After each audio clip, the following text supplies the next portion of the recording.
Assalamualaikum warahmatullahi wabarakatuh. Di sini saya Yuni Lalatul Fadila dengan NIM 2362022 dari kelas A1 Prodi Akuntansi angkatan 23 Institut Teknologi dan Bisnis PGRI Dewantara Jombang. Nah, video ini saya buat untuk memenuhi tugas mata kuliah statistik 1. Dalam video ini nanti terdapat mengenai penjelasan cara menghitung distribusi frekuensi dan membuat diagram histogram.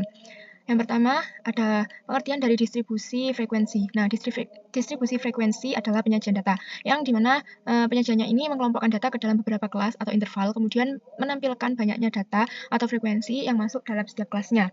Nah, kegunaan dan fungsi distribusi frekuensi ini, yang pertama ada menyederhanakan data, yang kedua ada mengelompokkan data ke dalam kelasnya masing-masing, yang ketiga ada memudahkan penyajian, pemahaman, dan pembacaan data, yang keempat ada mengidentifikasi pola data dan memahami sebaran data. Manfaat distribusi frekuensi.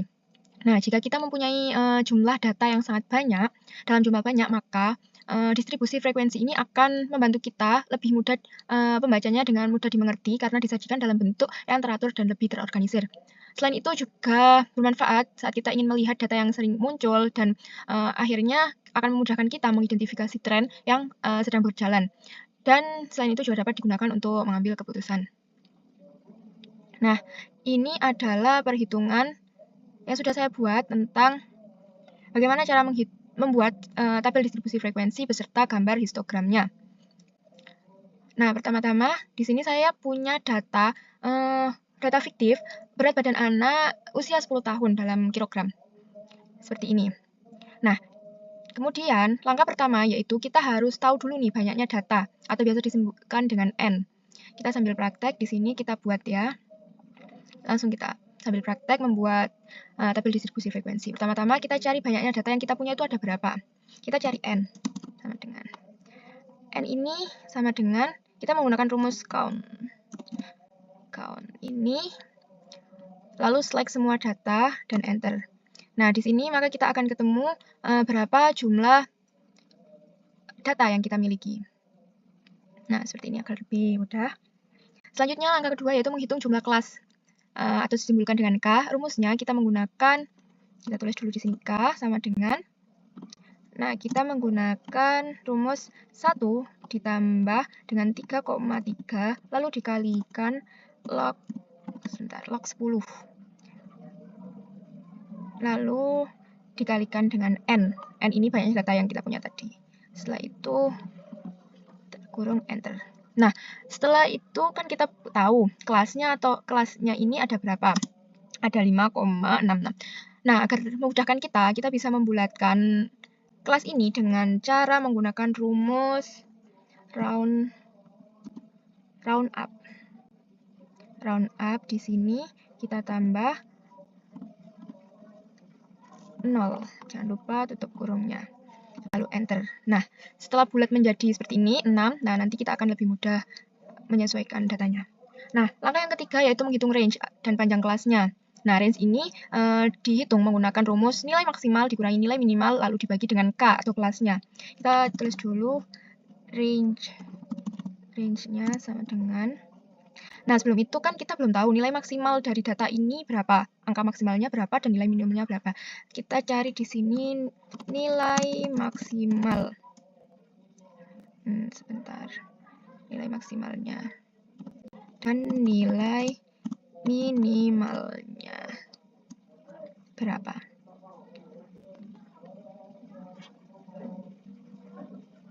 Nah, nilai maksimal ini dicari dengan rumus maksimal yang ini. Nah, kemudian select semua data yang kita punya, lalu klik enter. Nah, nanti akan muncul nilai maksimal yang kita punya. Nah, nilai minimal yang kita punya juga kita bisa menggunakan rumus minimal.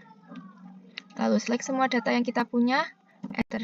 Nah, maka di sini diketahui nilai maksimal dari tabel data yang kita punya yaitu 50 dan nilai minimalnya 26.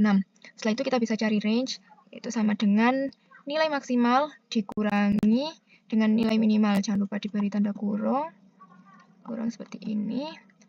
Lalu dibagi dengan K. Seperti ini, lalu enter. Nah, kebetulan range-nya yang dari data saya tadi sudah bulat seperti ini. Biasanya range itu nanti akan berbentuk koma seperti K tadi ya. Nanti kalau punya data kalian bentuknya koma atau belum bulat, maka bisa dibulatkan dengan rumus yang sama seperti mencari K tadi dan round up. Kebetulan di sini sudah bulat, maka kita lanjut ke langkah berikutnya. Langkah berikutnya kita buat tabel distribusi frekuensi. Yang pertama, saya buat sebentar tabel distribusi frekuensi kelompok. Kita kelompok-kelompokkan ya. Seperti ini. Nah, kemudian kita cari dulu batas awal. Batas awal dari tabel yang kita punya dan batas akhirnya. Nah, batas awal ini sama dengan nilai minimal yang kita punya, maka 26. Nah, batas akhir ini dicari dengan sama dengan batas awal ditambah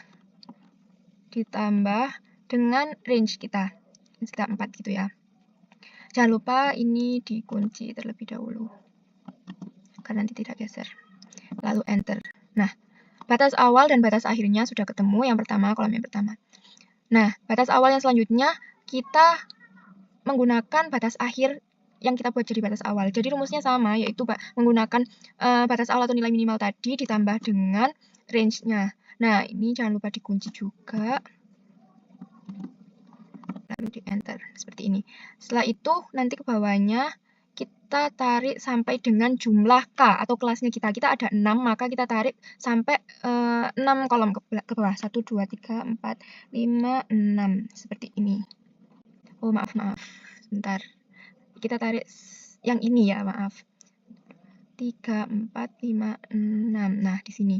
Maka ketemu batas awal kita sudah diketahui semua. Yang ini juga ditarik sama. Nah, kebetulan dalam kelompok batas akhir tabel distribusi frekuensi ini batas akhirnya sudah pas sama dengan nilai maksimal yang kita punya. Nah, biasanya dalam data-data lain, kadang batas akhir ini yang terakhir itu nanti nilainya bisa melampaui batas maksimal yang telah kita hitung dari tabel kita. Nah, itu tidak apa-apa asalkan bukan yang seperti nilai kita mencari tabel, contohnya tabel nilai matematika. Kalau nilai itu kan maksimalnya 100, maka nilai batas akhirnya juga harus maksimal 100. Di sini harus 100. Sedangkan yang lain-lain boleh batas akhir ini melampaui nilai maksimal kita. Kebetulan di sini sudah pas dengan batas maksimal, jadi tidak terjadi masalah. Selanjutnya kita akan mencari frekuensi. Nah, cara mencari frekuensi di sini kita menggunakan rumus frekuensi yang ini. Lalu kita select semua data yang kita punya. Setelah itu tambahkan select semua data yang kita punya seperti ini. Setelah itu tambahkan titik koma dan batas akhir sampai dengan 46 ini saja ya, sampai batas kelima. Setelah itu ditambah dengan dikurangi 1. Kita kasih kurung tutup, enter. Nah, sudah. Tujuannya frekuensi ini apa sih? Frekuensi ini kita akan tahu ada berapa berat badan, ada berapa anak yang mempunyai berat badan dari 26 sampai 30, mempunyai berat badan 26 sampai 30 kg, yaitu ada 4 anak, seperti itu seterusnya. Seperti itu. Dan kenapa ini kok dikurang 1? Karena di sini tadi batas awalnya kita menggunakan kembali batas akhir. Jadinya nanti biar tidak double kalau. Nah, untuk memudahkan kita sekali lagi membuat diagram histogram, kita perlu yang namanya tabel nama kelompok. Kita buat ini. Sebentar. Nah, nama kelompok ini diisi apa? Kita isi dengan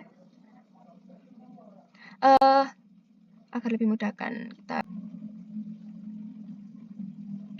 Nah, nama kelompok ini kita cari menggunakan concat yang ini. Kita select batas awal kita, lalu titik lagi, dan batas akhirnya. Seperti ini. Nah, seperti ini nanti tampilan nama kelompok yang akan digunakan untuk membuat tabel histogramnya. Selanjutnya ini kita tarik saja ke bawah. Nah, sudah seperti ini. Sebenarnya untuk membuat tabel histogram cukup menggunakan data nama kelompok dan frekuensi yang kita punya. Tapi di sini saya akan menambahkan perhitungan frekuensi frekuensi kumulatif. Sebentar, frekuensi kumulatif. Bentar.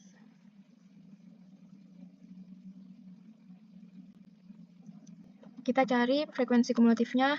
Frekuensi kumulatif yang pertama, batas yang pertama ini sama dengan frekuensi itu sendiri. Maka sama dengan 4. Nah, yang selanjutnya frekuensi yang kedua, kumulatif yang kedua ini dicari dengan 4 ini kita tambah dengan frekuensi selanjutnya, seperti ini. Nah, 9. Lalu kita tarik, seperti ini. Nah, frekuensi kumulatif ini, kenapa ada frekuensi kumulatif? Nanti kalau kita ingin mencari ada berapa anak yang punya berat badan di 26 kg sampai dengan 42 kg, maka kita akan langsung tahu, oh ada 16 anak, seperti itu. Jadi untuk frekuensi kita bisa lihat jumlah data dari batas awal sampai batas akhir yang kita buat saja. Tapi kalau kumulatif kita bisa langsung tahu dari batas awal, batas akhir, ataupun data yang kita mau, jumlahnya langsung ketahuan, seperti itu. Selanjutnya saya buat perhitungan lagi, yang terakhir adalah frekuensi relatif atau persentase dari frekuensi yang telah kita punya. Sebentar. Frekuensi relatif.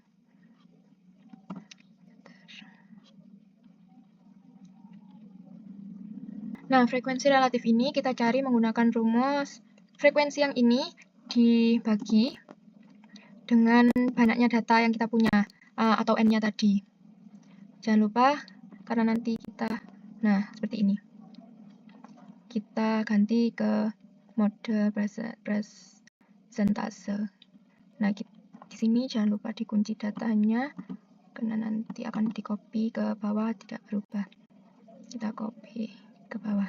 Nah, jadi frekuensi dari 26 kg sampai dengan 30 kg ini frekuensinya ada 4, atau dalam presentasenya kita bisa sebut 16% dari 25 data, 4 dari 25 data, atau 16% dari 100% data.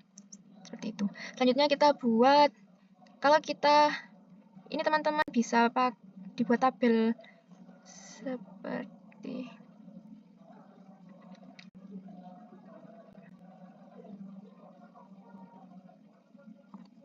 seperti ini ya. Nah, yang selanjutnya yaitu langkah terakhir, membuat gambar histogramnya. Cara membuat tabel ini kita cukup menggunakan tabel dari nama kelompok sampai dengan frekuensi saja.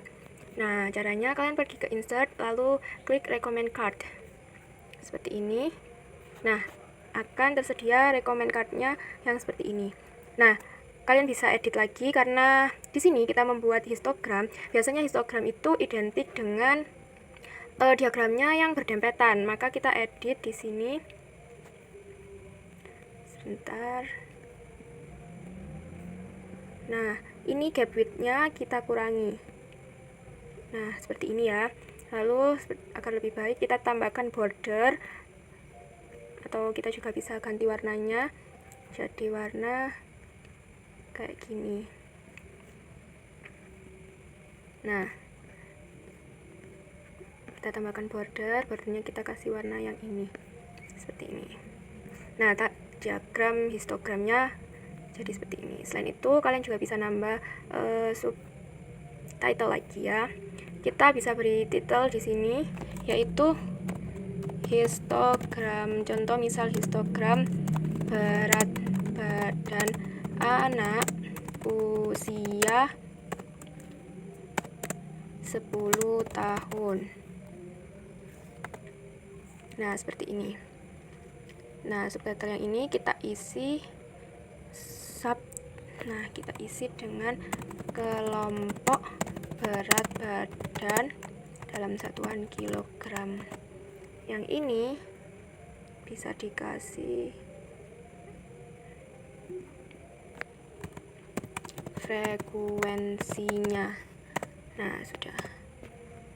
Nah, kalau sudah jadi tabel seperti ini, jadi kita bacanya tinggal berat badan anak usia 10 tahun dari 26 kg sampai 30 kg itu ada 4 anak. Ada 4 nilai atau 4 anak. Dan dari berat badan 30 kg sampai 34 kg itu ada 5 anak. 34 sampai 38 kg ada 3 anak dan seterusnya, seperti itu. Membaca tabel histogram yang sederhana ini. Nah, mungkin cukup sampai di sini dulu penjelasan dari tugas ini. Nah, kurang lebihnya saya mohon maaf. Wassalamualaikum warahmatullahi wabarakatuh.